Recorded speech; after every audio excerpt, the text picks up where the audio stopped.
I watched her raise the crystal flute, her crimson nails gleaming under the chandelier light. 10 years together captured in that single gesture, the way her wrist turned slightly, how her eyes narrowed when she smiled. Details I'd memorized like the lines of my own palm. "To my husband," Clara announced, her voice carrying across our dining room. Our families shifted forward in anticipation, silverware stilling, conversations pausing. Anniversary toasts were meant to be sweet, sentimental things, not executions. "You think I'd let a loser like you raise my child?" The words hung in the air, alien and sharp. "He's not yours. He never was." The room went silent except for a few gasps. My brother-in-law's fork clattered against his plate. Someone, my sister, I think, whispered, "Oh my God." I didn't move, didn't speak, just stared at Clara, memorizing this new version of her face, this stranger wearing my wife's features. She looked disappointed, as if my lack of reaction had stolen her moment. Her mother leaned forward, wine glass swaying dangerously in her bejeweled fingers. "We always knew you weren't the real father," she added with practiced cruelty. "She just needed someone stable until she could do better." The table erupted in nervous titters from her side of the family. My side sat frozen, eyes downcast or fixed on me with horrified pity. Clara's smile faltered slightly as I continued staring, saying nothing. She'd expected tears, perhaps, shouting, a scene that would confirm what she'd been telling people, that I was unstable, emotional, insufficient. Instead, I simply picked up my water glass, took a measured sip, and placed it down with a soft clink. "Would anyone like more salmon?" I asked. 3 months earlier, I'd found the test buried at the bottom of our bathroom trash can.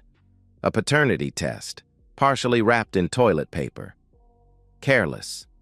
The kind of mistake someone makes when they're too confident to consider getting caught. I remember staring at it for a long time, my fingers numb, heart suspended between beats. 5 years I'd loved that boy. 5 years of nighttime stories and fever dreams, of teaching him to ride a bike and bandaging his scraped knees, of being dad. The clock showed 3:17 a.m. Clara wouldn't be home for hours. Another work emergency with Daniel Whitmore, her boss. I'd believed that lie for months. I ordered my own test kit that night. When it arrived, I swabbed the inside of Josh's cheek while he slept. Told him I was checking for strep the next morning when he groggily asked.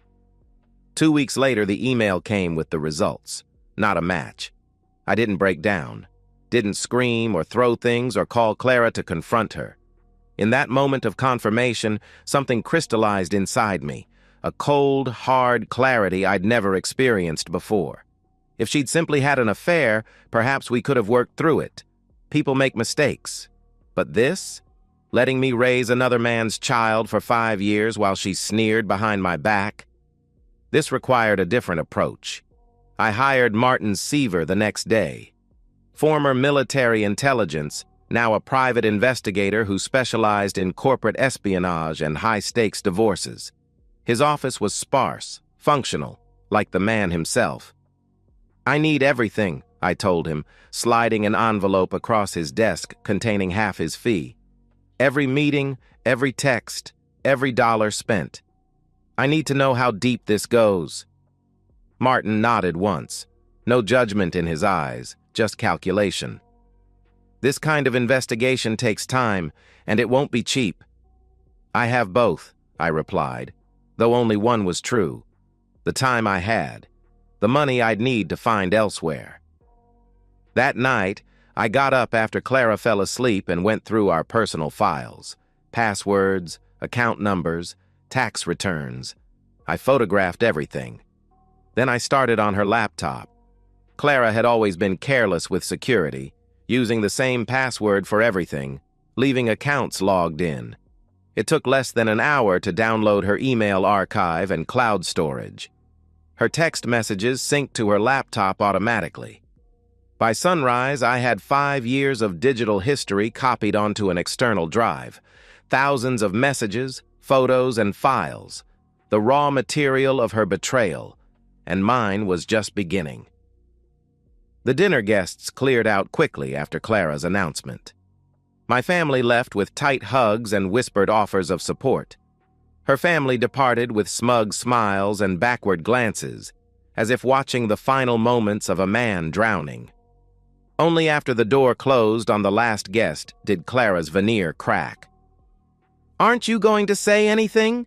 she demanded, yanking off her earrings. "Scream? Cry? Something?" I collected plates from the table, stacking them carefully. "What would be the point?" "The point?" She laughed, high and brittle. "The point is that you've been raising Daniel's son for 5 years. The point is that I'm leaving you for him. The point is that you're pathetic." I nodded, continuing to clear the table. "You've made your opinions very clear. Thank you for your honesty." She slammed her palm on the dining table. "React, damn you! This is why I've always—" She caught herself, but not before I saw it. The flash of contempt that had always been there just beneath the surface. "Always what, Clara?" I placed the stack of dishes in the sink. "Always thought I was weak? Always laughed at me with your lover? Always planned this moment?" Her eyes narrowed. "How long have you known?" "Long enough." I untied my apron and hung it on its hook. "I'll sleep in the guest room tonight. I imagine you'll want to start moving your things tomorrow." As I walked past her, she grabbed my arm. "That's it? No fighting for your marriage? For Josh?" I looked down at her hand until she released me. "He's not my son, Clara. You just told everyone that. And you're not my wife. Not anymore." The flicker of uncertainty in her eyes was the first genuine thing I'd seen from her in months. She'd wanted a reaction, needed one even. My calm acceptance had thrown her completely off script. "Daniel's leaving Miranda next week," she said, her voice suddenly smaller. "He's taking the CFO position at the London office. We'll have a fresh start." I smiled then, and something in my expression made her take a step back. "I hope that works out for you both." Martin's reports came in weekly, each more damning than the last. At first, it was just the affair. Hotel reservations, dinners, weekend trips disguised as conferences. The usual sordid details of infidelity. But by week 3, something else emerged. Patterns in the financial records didn't add up.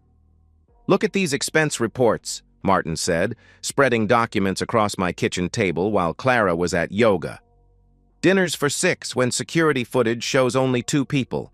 Hotel suites booked on corporate accounts but used for personal stays. First-class upgrades, spa services, jewelry, all billed to Whitmore Corp subsidiaries."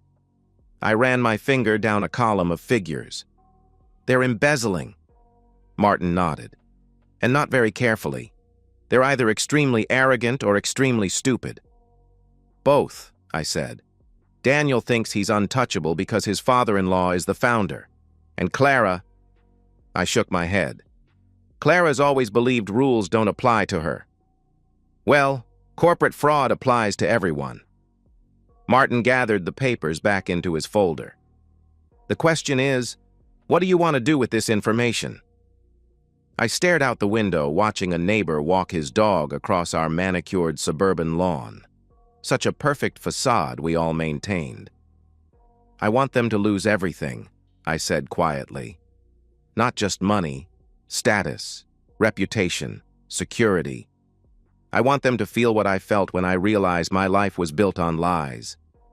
Martin studied me for a moment.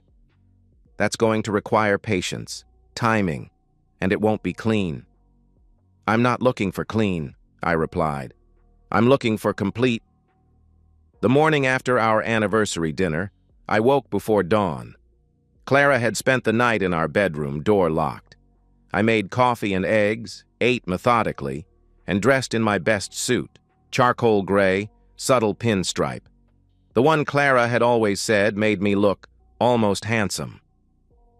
By 7:30, I was in the parking lot of Whitmore Corporation, where both Clara and Daniel worked. She in marketing, he as the CFO. It was early enough that the executive floor would be mostly empty. Security knew me from company events. I smiled, signed in, and was waved through with barely a second glance. The elevator carried me to the 32nd floor, where a receptionist looked up, surprised. "Mr. Bennett? Clara isn't in yet." "I'm not here for Clara," I said pleasantly. "I need to speak with Audrey Winters in HR. It's urgent." 20 minutes later, I sat across from Audrey and James Liu, Whitmore's legal counsel. Between us lay the folder containing 3 months of Martin's work, financial records, hotel receipts, doctored expense reports, and security footage of Clara and Daniel together when they were supposedly at separate corporate events. "This is—" Audrey trailed off, her face ashen as she flipped through bank statements. "Extensive," James finished for her, his expression grim. "Mr. Bennett, you understand the seriousness of these allegations?" "I do." I straightened my tie. "I also understand that Clara announced at our anniversary dinner last night that my son, the child I've raised for 5 years, is actually Daniel's biological child. She seemed quite proud of the deception." Audrey's hand flew to her mouth. James closed his eyes briefly. "I'm sorry," Audrey said softly. I acknowledged her sympathy with a nod. "I'm not here for personal reasons, though. I'm here because I believe Whitmore Corporation's shareholders would be very interested in how their CFO has been embezzling funds to finance his affair with my wife." James leaned forward. "You could have gone to the press or the SEC with this." "I could have," I agreed. "But I respect this company, and I believe in giving people a chance to handle their problems internally first." It was the right approach. By appealing to their corporate pride and their fear of public scandal, I gave them ownership of the problem. They would be thorough. They would be merciless. "We'll need to conduct an immediate internal audit," James said, already reaching for his phone. "Of course." I stood, buttoning my jacket. "I've provided copies of everything. The originals are securely stored with my attorney." A lie. I didn't have an attorney yet. But the implied threat was clear. If they tried to bury this, I had other options. "Mr. Bennett," Audrey called as I reached the door. "What do you want from this?" I turned back, considering the question. "Justice, Ms. Winters. Nothing more, nothing less." While Whitmore Corporation digested the bomb I'd dropped, I moved on to Phase 2. The nice thing about wealthy, powerful men like Daniel is that they often marry women equally formidable. Miranda Whitmore was old money, Ivy League education, and descended from one of Manhattan's founding families. She wasn't someone who would scream and throw plates when confronted with her husband's infidelity. She was someone who would execute him with precision. I mailed the package myself, hand-delivered to her Upper East Side address. Inside was a curated selection of evidence, intimate photos, text exchanges where Daniel and Clara mocked their spouses, hotel receipts, and finally, the paternity test confirming Daniel as Josh's biological father. I included a brief, respectful note. "Mrs. Whitmore, I believe you deserve to know the truth about your husband's relationship with my wife, Clara Bennett. I take no pleasure in sharing this information, but I would have wanted someone to extend me the same courtesy. Respectfully, Elliot Bennett." 3 days later, my phone rang with an unknown number. "Mr. Bennett?" A cool, cultured voice. "This is Miranda Whitmore. I wonder if you might join me for tea tomorrow afternoon." Miranda was nothing like I expected. Smaller, older, with sharp eyes that missed nothing. We sat in her penthouse with bone china teacups and spoke of betrayal with the clinical detachment of surgeons discussing a complicated procedure. "How long have you known?" she asked. "About 3 months," I replied. "You?" "I've suspected for years." She stirred her tea precisely 3 times. "Daniel has never been as clever as he thinks, but I needed proof that would stand up in court. And now you have it." She smiled thinly. Yes. My attorney says the evidence you provided essentially guarantees I'll receive everything in the divorce. The prenuptial agreement had an infidelity clause that Daniel seems to have forgotten about. I'm glad to hear it. She studied me over the rim of her cup. And what will you do about Clara? Something similar, I said, though we don't have a prenup. No, but you have paternity fraud. Miranda set her cup down with a soft clink. And that, Mr. Bennett, is actionable in court. She was right, of course. Miranda Whitmore had spent decades navigating high society and its complex legal entanglements. By the time I left her penthouse, I had the name of her divorce attorney and 3 separate specialists in paternity fraud cases. The pieces were falling into place. The corporate investigation moved with surprising speed. By the end of the week, both Clara and Daniel had been called to separate meetings with HR, legal, and security. By that afternoon, both had been escorted from the building, personal items in cardboard boxes, employee badges confiscated. Clara came home in a fury, mascara streaked down her face. You, she spat the moment she saw me. You did this. I continued reading my book. Did what? They fired me. They fired Daniel. They're saying we stole from the company. She threw her box of desk items across the room. A framed photo of her and her mother shattered against the wall. They're threatening criminal charges. That sounds serious, I remarked, turning a page. Perhaps you should call Daniel and coordinate your stories. She tried. For hours, she tried calling him, texting him, even emailing his personal account. No response. What she didn't know was that Daniel was currently in his own personal hell. Miranda had changed the locks on their apartment. His credit cards had been frozen. His personal accounts, jointly held with Miranda, were suddenly inaccessible. And the $30,000 Rolex he'd bought Clara for her birthday? Miranda's attorneys had already subpoenaed records proving it was purchased with their joint funds, making it marital property subject to division in the divorce. By midnight, Clara was frantic. He's not answering. No one's answering. His wife. His friends. It's like everyone's ghosted me overnight. That's unfortunate, I said, closing my book and standing. I'm going to bed. You should probably start packing. Packing? She looked up, mascara now dried in black rivers down her cheeks. What are you talking about? I filed for divorce this morning, I told her. You'll be served officially tomorrow. The papers request you vacate our home within 5 days. She laughed, but it was brittle. You can't do that. This is my house, too. Actually, it's not. I smiled for the first time. The mortgage is solely in my name. You insisted on that arrangement because your credit was bad after college. Remember? You said you didn't want to deal with the boring financial stuff. The color drained from her face. But I've paid half the mortgage for years. Have you? The bank statements show otherwise. Your contributions have been inconsistent at best. In fact, according to our financial records, you owe me approximately $67,000 for unpaid portions of our shared expenses. That figure was exaggerated, but she wouldn't know that. Clara had never bothered with our finances, happily letting me manage everything while she spent freely. You can't do this to me, she whispered. I'm Josh's mother.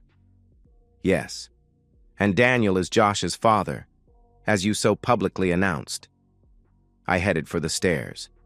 I suggest you speak with him about your living arrangements going forward. The next 6 months unfolded with the inexorable logic of a mathematical proof. Each action led to its inevitable reaction. Each consequence built upon the last. Daniel's fall was spectacular. Miranda's divorce settlement left him with nothing but personal possessions and a tarnished reputation. Whitmore Corporation's internal audit uncovered years of financial misconduct, resulting in civil penalties and a quiet settlement to avoid criminal charges, provided Daniel left the country and signed a non-disclosure agreement. He took a position with a minor firm in Singapore. No corner office, no executive perks. just a middle management role that barely covered his alimony payments to Miranda. Clara fared even worse.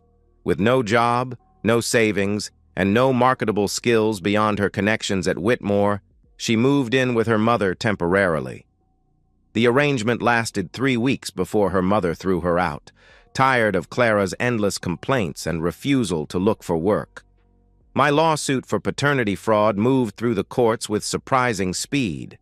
Clara's public announcement at our anniversary dinner, witnessed by more than a dozen people, removed any ambiguity about her intent to deceive. The judge was particularly unimpressed by text messages Martin had recovered where Clara bragged to friends about tricking the idiot husband into raising another man's child. The final ruling was comprehensive. I owed no child support, no alimony, and was awarded damages for emotional distress and psychological manipulation. Clara would receive nothing in our divorce beyond her personal possessions. As for Josh, that was the most painful part. He was confused, angry, torn between the father who had raised him and the biological truth that had been cruelly revealed. I arranged for him to see a child psychologist and maintained contact through supervised visits arranged by family services. "Why did Mom lie?" he asked during one visit, his small face serious beneath the playground equipment. "Sometimes adults make mistakes," I said carefully. "Big ones. But none of this is your fault. Are you still my dad?" His voice was small, uncertain. I pulled him into a hug, my throat tight. "I will always be the person who loves you, Josh. Nothing changes that." It wasn't a perfect answer, but it was the most honest one I could give. The courts would determine the rest. 1 year after that fateful anniversary dinner, I stood in my new apartment, surrounded by moving boxes and the clean slate of blank walls. The windows faced east, filling the space with morning light. No memories lived here. No ghosts haunted the corners. My phone buzzed with a news alert. Whitmore Corporation had completed its restructuring following the financial scandal. The stock had recovered. New leadership was in place. Another notification followed, an email from my attorney. Clara's appeal had been denied. The court's ruling was final. I deleted both without opening them. The past was the past. I had no interest in revisiting it. Later that evening, as I unpacked books onto new shelves, my phone rang. Martin Seaver, checking in as he occasionally did. "Heard anything?" he asked without preamble. "About?" I questioned. "Clara. Word is she finally got hired at some startup, entry-level marketing assistant. Quite a step down from deputy marketing director," he replied. I placed another book on the shelf. "Good for her. You don't care?" "I'm done caring, Martin," I replied. A pause on the line. "Fair enough. And Daniel?